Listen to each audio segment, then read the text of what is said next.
Bonjour à tous, on se retrouve aujourd'hui pour le 11e numéro du JT de la télé. Au sommaire cette semaine, dans les petites news à picorer, on va parler de Top Dog sur Gulli, on parlera de la nouvelle saison de Sous les jupons de l'histoire sur Chérie 25, on évoquera également un tout nouveau talk show sur TF1, on parlera de Canap 79 avec Étienne Carbonnier qui est de retour sur TMC, on parlera de Daphné Burki qui avait décidé de quitter C8, elle donne enfin les raisons de ce départ, et enfin justement toujours sur C8, la chaîne va bientôt fêter les 20 ans de la méthode Coué, on vous donnera toutes les informations sur cet anniversaire, sans oublier comme chaque semaine les gros dossiers de la semaine. Cette semaine on va parler de l'âge moyen des téléspectateurs devant la télévision, on parlera également du nouveau présentateur de Faites entrer l'accusé, on parlera également de toutes les nouveautés autour de la nouvelle saison de la Villa des Cœurs Brisés, et enfin on fera un grand point sur les nouveautés de la nouvelle saison de Masked Singer sur TF1. Le timecode de chaque sujet est à retrouver en bas de votre écran, mais également dans la description. Et nous, on se retrouve juste après le générique pour évoquer tous ces sujets. C'est parti, générique!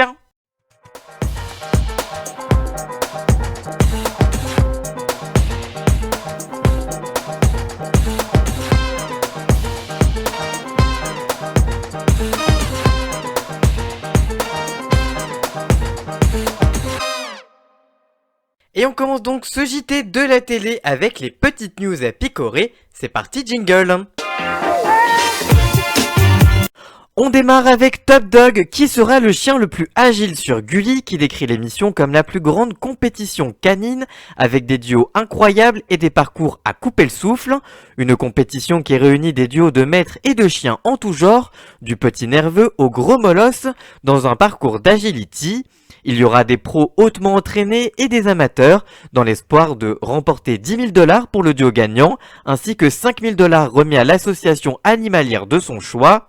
Dans chaque numéro, 6 chiens classés par catégorie s'affronteront dans un premier parcours de 9 obstacles. Les plus rapides et agiles passeront à l'épreuve de la maison du chien, dans laquelle ils devront trouver 2 objets ou encore monter à l'étage séparément. Quelle équipe maître chien sera la meilleure? Réponse dans Top Dog à partir du jeudi 13 avril prochain sur Gulli. Christine Bravo et son magazine Sous les jupons de l'histoire revient sur Chérie 25 pour une toute nouvelle saison inédite dès le vendredi 14 avril à 21h05. Pour la première fois, chaque vendredi en prime time, Christine Bravo vous fait voyager à travers le temps dans l'univers de femmes qui ont marqué et influencé l'histoire. Avec l'aide des experts Marc Fourny, Stéphane Clerget, Elisabeth de Feydero, Ivan Jacob ou encore Serge Alzerat, Christine Bravo raconte les destins de ces femmes influentes à travers des scandales, des trahisons et des anecdotes croustillantes en décortiquant tous les aspects de leur quotidien, la mode, l'amour, la beauté, la santé, la cuisine ou encore les loisirs. Pour cette saison, vous découvrirez les histoires de Christine de Suède, de Mata Hari, de Frida Kahlo ou en passant par Wally Simpson ou encore la marquise de Paiva. On continue avec une information du journaliste média Clément Garin.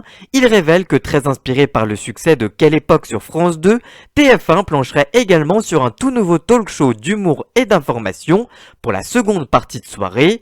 Autour de la table, on pourrait retrouver des noms comme François-Xavier Ménage, Paul Laroutourou qui exerce sur LCI ou encore Maya Mazorette qui est actuellement dans Quotidien sur TMC.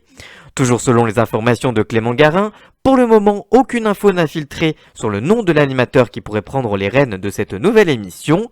Enfin, la production se ferait en interne par TF1 Productions. On reste d'ailleurs dans le groupe TF1 sur TMC. Le mercredi 12 avril prochain à 21h10, TMC diffusera un nouveau numéro de Canap. Après les cartons des éditions précédentes, Étienne Carbonnier et son équipe voyagent à la fin des années 70 dans un monde où il n'y avait que 3 chaînes de télévision. Canap 79, c'est l'apparition du dessin animé Goldorak, de Michael Jackson en superstar, des premiers fast-food et le sujet des retraites était déjà d'actualité. Vous découvrirez aussi une jeunesse qui aspire à la liberté avec la vague punk, l'apparition du skateboard et des premières préoccupations liées au réchauffement climatique. un prime événement avec 100% d'images d'archives pour retrouver les bons moments de l'époque et pour réfléchir sur les faits de société, indique la chaîne. Rendez-vous donc le mercredi 12 avril prochain à 21h15. Il y a quelques jours, Daphné Burki s'est confiée dans les colonnes de Télé 7 jours et a retracé son parcours à la télévision. Elle est notamment revenue sur son départ de C8 où elle présentait la nouvelle édition à la mi-journée. Elle raconte, je cite, « C'est sans aucun doute le programme dans lequel je me suis sentie le plus à ma place, mais je suis partie pour reprendre ma liberté et ne pas être produite par Cyril Hanouna. Quand j'ai refusé cette option, les choses se sont envenimées en 15 jours. Après avoir fait voter ma rédaction, on a pris la décision de partir et j'étais ravie de retrouver le service public où j'ai été très heureuse de 2011 à 2012 lors de mon année à la tête des maternelles. On comprend ainsi que c'est la volonté de C8 d'imposer Cyril Hanouna à la production de son programme qui l'a fait quitter son émission. Elle a ensuite été retrouvée à présent, elle est à retrouver à présent sur Culture Box et dans Drag Race France. Et on termine sur C8 justement qui s'apprête à fêter les 20 ans de la méthode Coué, le célèbre talk diffusé sur TF1 entre 2003 et 2008 pourrait être et sera de retour. En effet, c'est le mardi 14 mars dernier que Coué a tweeté une photo aux côtés de Cécile de Minibus, la co-animatrice du divertissement à l'époque, pour annoncer le retour de la méthode Coué sur C8, qui était attendu de longue date. En effet, Cyril Hanouna avait annoncé son intention de déterrer le format dès septembre 2016 lorsque Coué avait rejoint C8. Il avait ensuite quitté un an plus tard.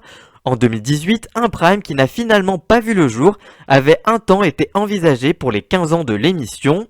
C8 est reine en la matière des reboots de programmes de TF1, puisqu'elle a relancé le maillon faible, Apprendre à laisser, les 7 péchés capitaux, Avis de recherche, et aussi plus récemment, Y'a que la vérité qui compte. Alors, affaire à suivre pour la méthode Coué. Y aura-t-il également un succès à la clé? Réponse dans quelques semaines, voire mois, sur C8. Voilà pour ces petites news à picorer. Retrouvez ce format au quotidien sur mon compte TikTok et Instagram. Tous les liens sont dans la description, bien évidemment. Et on commence donc ces gros dossiers de la semaine avec une enquête menée par le Parisien sur l'âge moyen des téléspectateurs devant chaque chaîne de télévision et devant certaines émissions. Et on fait donc le point dans cette vidéo. En effet, le Parisien a révélé l'âge moyen des téléspectateurs de certaines chaînes de télévision. Ainsi, on découvre que l'âge moyen des téléspectateurs de M6 est de 50 ans, suivi de près par sa petite sœur W9 avec 51 ans d'âge moyen. Ensuite vient TMC avec 52 ans d'âge moyen. TF1 ensuite avec 55 ans d'âge moyen.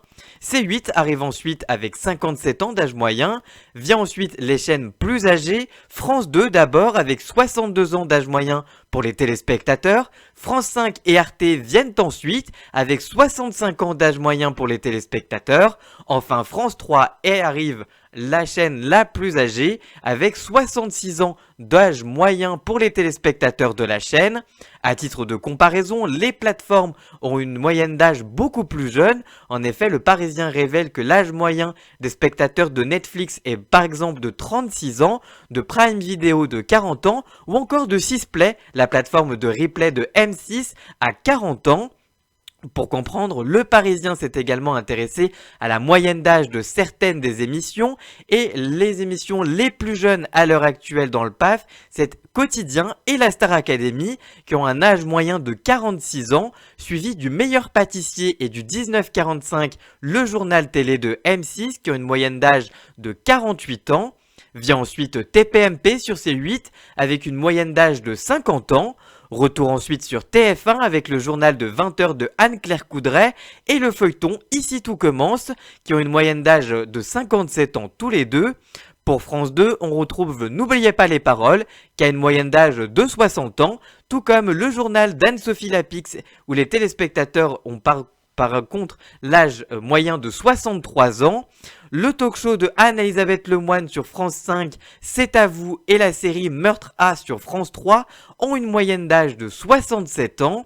Enfin, l'émission la plus âgée du PAF, c'est évidemment Question pour un champion présentée par Samuel Etienne qui a une moyenne d'âge de 69 ans, Toutefois, on peut nuancer cet âge puisque l'émission est très populaire sur les réseaux sociaux, notamment sur Twitch grâce au streamer Étoile qui fait des live réactions du jeu de France 3. L'animateur lui aussi présent sur Twitch avait révélé que les candidats qui viennent jouer au jeu sont devenus de plus en plus jeunes. Alors du coup, ça prouve que le jeu a un impact sur le jeune public, mais qui n'est pas forcément recensé dans l'enquête du Parisien, puisqu'il ne s'intéresse que de l'âge moyen des téléspectateurs sur le canal linéaire, donc sur la télé.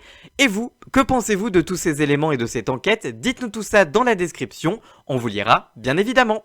On continue avec Faites entrer l'accusé et on connaît enfin le nom du remplaçant de Rachid Mbarki à la tête du magazine de faits divers sur RMC Story.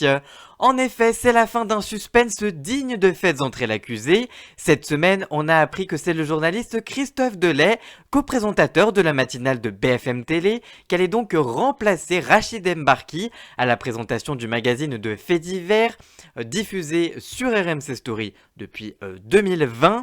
En effet, lancé en 2000 sur le service public et présenté par Christophe Ondelat, qui l'a incarné et a marqué de son empreinte le magazine de faits divers, l'avait ensuite laissé à Frédéric Lantieri après 10 ans à la présentation.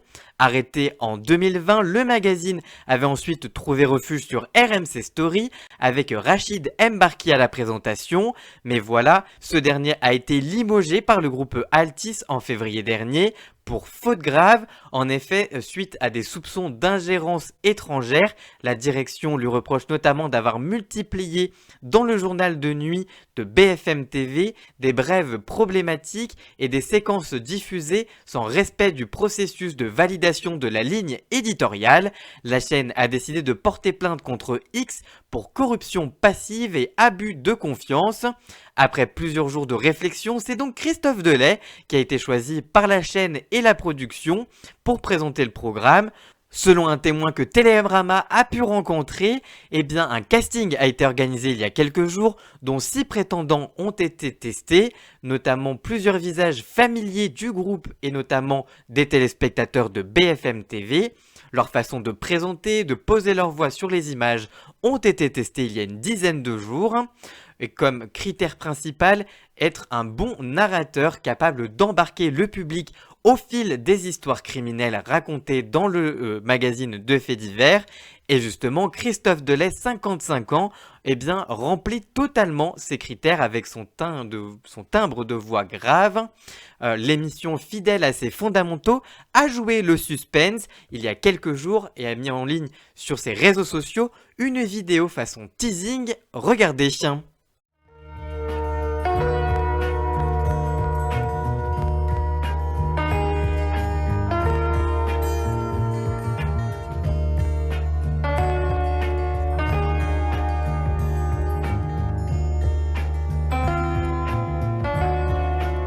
Christophe Delay présente Faites entrer l'accusé avec Dominique Rizet. Bientôt sur RMC Story. Christophe Delay est un pilier de BFM Télé puisqu'il est présent depuis 2007 sur la chaîne, après une première partie de carrière sur Europe 1. C'est un journaliste discret qui devrait d'ailleurs continuer la co-animation de la matinale de BFM TV aux côtés de Adeline François.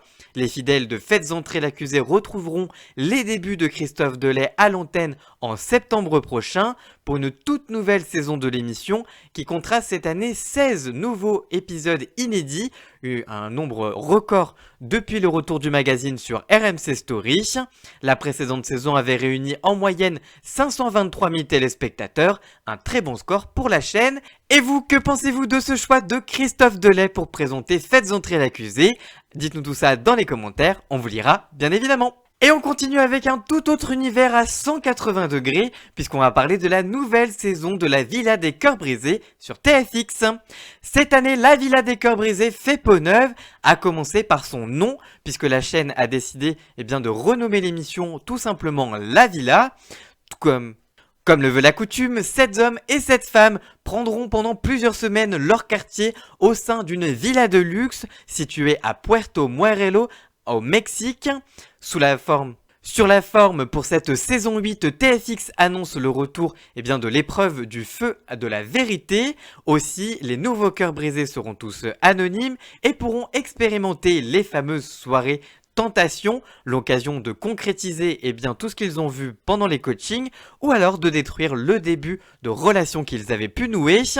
La villa conserve donc ses fondamentaux puisque Lucie Mariotti, la love coach, est évidemment de retour et avec elle ses fameux bracelets noirs. Comme un retour aux sources pour l'émission, le casting sera composé de 14 nouveaux cœurs brisés, tous anonymes. Ils sont étudiants, éducateurs spécialisés, vendeuses, mannequins, créateurs de contenu ou encore coachs sportifs. Les téléspectateurs découvriront ainsi leur profil dès le premier soir autour de la fameuse table ronde, point de départ de la reconstruction amoureuse, une cérémonie au cours desquelles chaque candidat révélera également sa problématique, sous le regard évidemment de leurs petits camarades et donc de la love coach Lucie Mariotti. Je vous propose donc de découvrir le fameux casting de cette nouvelle saison de la Villa des Cœurs Brisés. C'est parti! Ainsi, on retrouve Amandine qui est célibataire depuis 1095 jours avec une problématique: les réseaux détruisent mes relations. Il y a ensuite Arthur, célibataire depuis 1460 jours avec pour problématique: je collectionne les conquêtes. On retrouve ensuite Dorian qui est célibataire depuis 395 jours avec pour problématique: l'amour est une perte de temps. Il y a ensuite Freeman qui est célibataire depuis 1155 jours et qui a pour problématique: je ghoste mes relations. Il y a ensuite Geronimo qui est lui célibataire depuis 182 jours, qui a pour problématique: je suis toxique en amour. D'ailleurs, le jeune homme est bisexuel, une première dans l'émission. On retrouve ensuite Jade qui est célibataire depuis 730 jours, qui a pour problématique: je consomme les relations amoureuses. La jeune femme est également la première candidate transgenre du programme. Jeanne est elle célibataire depuis 90 jours et elle a pour problématique: je n'ai jamais connu l'amour. On retrouve ensuite Kitty, célibataire depuis 735 jours et qui a pour problématique: je suis abîmée en amour. Il y a ensuite Laura, célibataire depuis 240 jours. Elle a pour problématique: en amour, je perds le contrôle. Il y a aussi Lucas, célibataire depuis 10 jours seulement et qui a pour problématique: je m'emballe très vite en amour.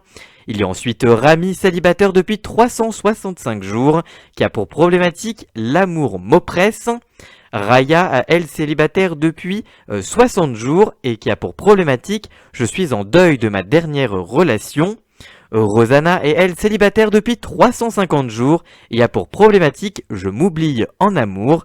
Et enfin, Yanis est lui célibataire depuis 60 jours et il a pour problématique: l'amour me dégoûte. Avec ce choix, TFX confirme qu'une nouvelle ère de la télé-réalité est en train de s'ouvrir, avec une mue de la télé-réalité, presque 12 ans après l'arrivée des anges de la télé-réalité sur Énergie 12, qui avait fait du recyclage des candidats de télé-réalité un de ses points forts. En effet, puisque TFX, tout comme W9, se détourne de ces stars du genre pour faire découvrir de nouveaux profils aux téléspectateurs. Il faut dire que l'image de ces candidats de télé-réalité se sont peu à peu dégradées à cause notamment de la séquence Les influx voleurs, des scandales autour des placements de produits, de Magali Berda, mais aussi des affaires Julien Bert ou encore Ilan Castronovo. Au-delà de TFX, notamment W9 a également décidé de mettre en pause cette année Les Marseillais ou encore de racheter les droits à Amazon Prime de Love Island, une toute nouvelle émission de romance où des candidats de télé-réalité anonymes se rencontrent sur une île pendant plusieurs semaines pour trouver l'amour, et c'est les téléspectateurs et les internautes qui décident d'élire le plus beau couple de l'aventure. Jérôme Fourcret, directeur général des programmes de W9, indiquait d'ailleurs à ce propos de cette nouvelle ère de la télé-réalité, il indiquait, je cite: on voit bien qu'il y a une demande de renouvellement pour ce type de programme dans l'écriture, le casting, les histoires, les lieux et les mécaniques de jeu. Il y a aussi des aspirations nouvelles en matière de valeurs. Par exemple, la notion de mérite, de bienveillance, de travail ou de progrès ont repris une grande importance. Une nouvelle ère notamment qui s'explique par le retour de la Star Academy avec ses 13 nouveaux candidats, jeunes, polis, travailleurs et frais, qui étaient loin des candidats caricaturaux des autres émissions de télé-réalité et qui a fait revenir le public devant une émission de télé-réalité à une heure de grande écoute sur une grande chaîne comme TF1. En tout cas, cette nouvelle saison de la Villa des Cœurs Brisés, en tout cas la Villa, puisque maintenant ça a changé de nom, eh bien sera à découvrir à partir du lundi 3 avril prochain à 18h, puis chaque soir à partir de 19h pour l'épisode inédit du soir sur TFX avec Lucie Mariotti, comme toujours. Et on termine avec la nouvelle saison de Masked Singer. Découvrez toutes les nouveautés, le nouveau jury, quel type de personnalité, les costumes, bref, vous allez tout savoir de cette nouvelle saison de Masked Singer. Comme les saisons précédentes, des personnalités masquées vont venir chanter un titre sur la scène de l'émission. À l'aide d'indices, les jurys vont devoir trouver qui se cache sous le masque et les téléspectateurs sont également invités à mener l'enquête sur les réseaux sociaux. Et l'émission est bientôt de retour, voici donc l'occasion de découvrir toutes les nouveautés de cette nouvelle saison. C'est parti! Qui sont les enquêteurs de la saison? Il y a du changement pour cette nouvelle saison, en effet Vita et Chantal Latsou, qui étaient arrivés la saison dernière, ne reviendront pas cette année dans l'émission pour des raisons de planning, indique la production. À la place, les téléspectateurs vont découvrir en enquêtrice l'actrice Michèle Bernier et l'artiste Élodie Frégé. Elles viennent compléter l'équipe d'enquêteurs déjà formée par Kev Adams qui est présent depuis la première saison et par Jeff Panaclock qui était également déjà présent dans l'émission depuis quelques saisons. Anthony Monnier, le producteur de l'émission, indique, je cite: « Ce n'est pas facile de se renouveler, on essaye d'apporter du neuf, notamment avec les enquêteurs. On n'a pas pu renouveler les mêmes que la saison dernière en raison du planning. Je trouve que les nouveaux enquêteurs apportent de la joie, du rire, mais aussi leur réseau et leur culture. » Enfin, comme la saison dernière, des enquêteurs guests viendront tout au long de la saison pour aider le jury principal. Quelles sont les nouveautés de la saison ? Pour pimenter la compétition, la production a innové avec le Prono d'or. En effet, quand les enquêteurs auront la certitude de l'identité d'une des personnalités, ils peuvent donc activer le Prono d'or. Ils envoient alors des confettis dans des petits canons à confettis sur le bord du plateau. Ils écrivent alors le nom de la personnalité qu'ils pensent avoir découvert, ils le mettent ensuite dans une enveloppe et là, l'huissier Maître Moya, bien connu des téléspectateurs de TF1, viendra vérifier si le nom est bien le bon. Si c'est le cas, l'enquêteur gagnera 5 points et en plus, il fera découvrir aux téléspectateurs un indice par personnage restant dans l'émission. Du point de vue des nouveautés dans le format de l'émission, la chaîne a décidé de renouveler les primes thématiques. Cette année, vous retrouverez donc le retour des indices donnés par les enfants qui avaient déjà été faits l'année dernière. Il y aura également un numéro avec une voyante, sans plus d'informations pour le moment. Enfin, une émission consacrée à la télévision et aux séries sera également proposée cette année. Quels sont les costumes de la saison ? Cette année encore, les téléspectateurs vont en prendre plein les yeux du point de vue des costumes. En effet, là aussi, tous les costumes vont être évidemment renouvelés et vont être encore plus extraordinaires, promet la chaîne. Cette année, vous retrouverez ainsi la sorcière, le chameau, la chenille, la méduse, le husky, le lama, le soleil, la biche, ou encore le zèbre. Anthony Meunier, le producteur, a indiqué à ce propos, je cite: « Cette saison, le pari est réussi avec un excellent rendu artistique, on a même fait appel à de la réalité augmentée, on a poussé le curseur très loin pour la création de costumes, désormais on travaille avec 6 ateliers, pour le costume du chameau qui aura 2 participants, nous avons dû réfléchir pendant des mois pour trouver un système, sa conception a pris plus de 1000 heures, tout le mécanisme a été super réfléchi pour qu'il puisse bouger et se déplacer. C'est un travail de perfection pour surprendre au mieux les téléspectateurs. » Quel type de personnalités seront à retrouver cette année dans Masked Singer ? Cette saison, il y aura au total 17 nouvelles célébrités, dont 3 internationales, et l'une d'entre elles va d'ailleurs participer durant toute la saison, indique la chaîne. Le producteur de l'émission indique, je cite: « Les noms sont surprenants, je peux déjà vous donner en indice les mots Brit Award, les Césars, les Molières et la Légion d'honneur. » Chaque semaine, il y aura ainsi 2 démasquages de personnalités, un au cours de l'émission et un en fin d'émission. Une personnalité intégrera, elle, la compétition au milieu de la saison, comme la saison dernière avec Christophe Beaugrand. Quelle audience pour les saisons précédentes ? Cette saison aura à cœur de faire remonter les audiences de la précédente saison de l'émission qui avait été diffusée pour la première fois un samedi soir. En effet, la saison 4 de l'émission, diffusée au dernier trimestre 2022, avait rassemblé 2,9 millions de téléspectateurs, soit 16% du public et 30% sur les femmes responsables des achats de moins de 50 ans. Sur l'ensemble du public, le show n'a été leader qu'à une seule reprise sur les 8 primes de diffusion, et elle a notamment été mise en danger par la saison 7 de La Stagiaire sur France 3, qui était alors leader les autres soirs.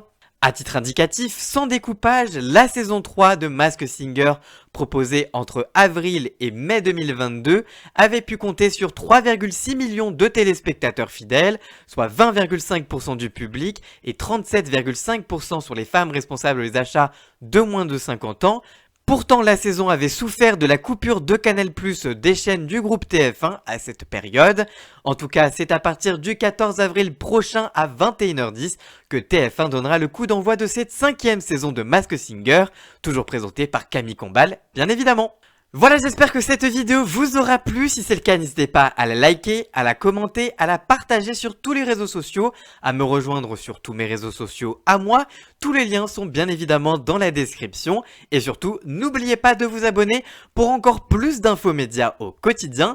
Et nous on se retrouve très vite pour une toute nouvelle vidéo. À très bientôt. Ciao ciao!